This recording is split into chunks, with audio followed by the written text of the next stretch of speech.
تو آج تقریب ہو ہی رہی ہے نا، یہ بھی تو کسی کی شادی ہے نا، یہ بھی تو کسی کی، اس میں کسی نے دیکھے نا، میں نے نا تھوڑے دن پہلے جمعے میں کہا تھا کہ بچی کے والد اور بچے کے والد شادی پہ یہ بھی دعا کرتے ہیں کہ روٹی صحیح پوری آ جائے اور مہمان عزت سے رخصت، اور یہ بھی دعا کرتے ہیں کہ رشتہ دار آئے ہوئے ہیں سارے لڑے نہ،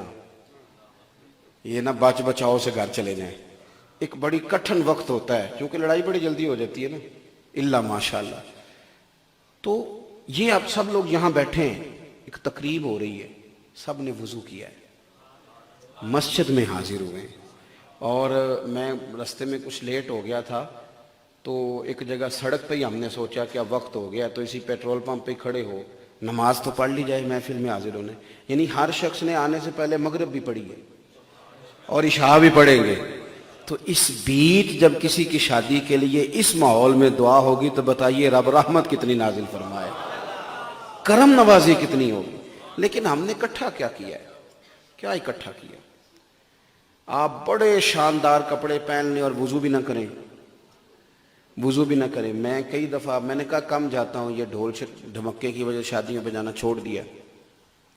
کبھی جاتا ہوں تو دولے سے پوچھتا ہوں کہ تیرا نکاح پڑھنا ہے، تو نے کلمہ شریف بھی پڑھنا ہے اور اس وقت دعا بھی ہونی ہے، تو وضو بھی کیا ہوا ہے کہ نہیں؟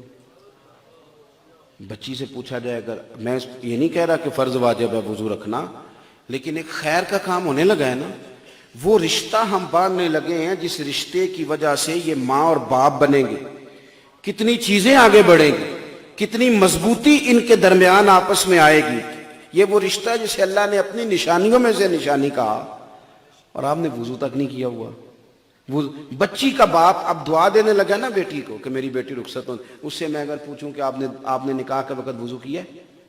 اتنی جرات تو کرے مولوی صاحب، وہ کہیں گے ہمارے پاس فتویٰ ہے کہ بغیر وضو کے بھی نکاح ہو جاتا ہے ہمارے پاس فتویٰ، حالانکہ بغیر مسالے کے بریانی نہیں پکتی، اور فرض نہیں ہے کہ اس میں ضرور مسالہ ڈالا جائے، بغیر نائی پکائے تو صحیح مسالے کی، ہو سکتا ہے اس کے پیسے لوگ کاٹ لیں کہ آپ نے یہ کیا کیا۔ یہ تو آپ کے لیے اعلیٰ باتیں کہ آپ اہتمام کے ساتھ جائیں گے، مسجد میں بیٹھ کے نکاح پڑھیں گے، اچھے طریقے سے دعا ہوگی۔ میرے محبوب پاک صلی اللہ علیہ وسلم دلہا دلہن کا سر جوڑتے اور محبت کی دعا کرتے، کتنا کرم نوازی والا یہ موقع ہوتا ہے۔ تو میرے عزیز، ایک تو پھر دہراتا ہوں باتیں، ایک تو رزق ہمیشہ حلال آئے گھر میں، کوشش کریں شادی کی تقریبات ہماری اس میں بہت زیادہ خرچے نہ ہوں، وہ کم خرچوں میں اور سستے نکاح کیے جائیں جس میں مشکلات نہ ہو۔ اور تیسری بات یہ کہ حقوق کا تعین ہو، تھوڑا سا ہم بچوں اور ایک اور بات بڑی ضروری، مسائل ضرور بتائیں، بالخصوص طلاق کے مسائل، یعنی کہ دولہا صرف وہ کہتا میں نے ڈرانے کے لیے کہا تھا، ڈرانے کے لیے تو ایک طلاق بھی آپ کہہ سکتے تھے، تو 3 طلاقیں دے کے آ جاتے ہیں۔ ابھی چند دن پہلے کی بات ہے، بات بھولتی نہیں، ایک بچہ چھوٹا سا ساتھ لائے تھے، مسئلہ پوچھنا تھا، تو بچے کی طرف میں پلٹ پلٹ کے دیکھتا تھا، اس نے جاتی دفعہ پوچھ ہی لیا، ابا نے 3 طلاقیں دے دی غصے میں۔ میں نے کہا یہ تو طلاق ہو گئی ہے، اس نے بڑے ہوش حواس میں جو یہ موقع بتا رہا ہے وہ تو وہ بیچارہ بچہ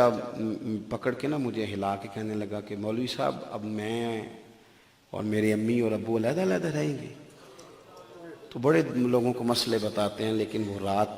جو ہے وہ سوراخ ہو گیا نیند میں کہ یار یہ کیا معمہ ہے، ان بچوں کی کیا غلطی ہے،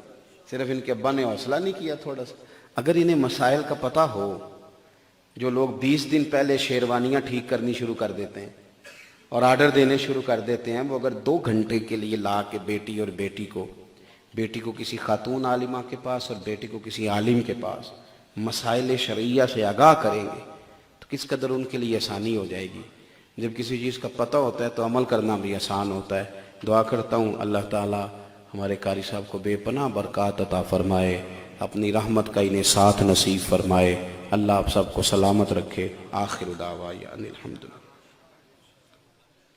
سلام پڑھیں گے کہ آگے چلے گی